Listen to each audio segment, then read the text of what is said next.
دوستو جب کسی کی ناف ٹل گئی ہو اس آیت کو لکھ کر ناف پر باندھے انشاءاللہ تعالی فائدہ ہوگا۔ دوستو اگر کسی کے دل میں گھبراہٹ ہو تو اس آیت کو 3 مرتبہ پڑھ کر سینے پر دم کرے انشاءاللہ تعالی آرام مل جائے گا۔ دوستو کسی کے بدن پر نسور یا داغ دبا ہو تو اس آیت کو 41 مرتبہ پڑھ کر دوا پر پھونکے، پھر اس دوا کو استعمال کرے انشاءاللہ تعالی داغ دبے دور ہو جائیں گے۔ دوستو امتحان یا اور کسی کامیابی کے لیے اس آیت کو جانے سے پہلے 7 مرتبہ پڑھ لیا کریں، انشاءاللہ تعالی ضرور کامیابی ملے گی۔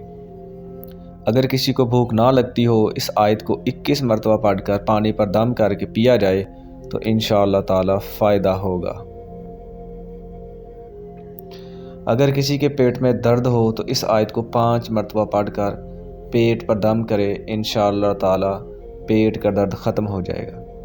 جس کو سر میں درد ہو وہ اس آیت کو 3 مرتبہ پڑھ کر سر پر دم کرے انشاءاللہ تعالی درد جاتا رہے گا۔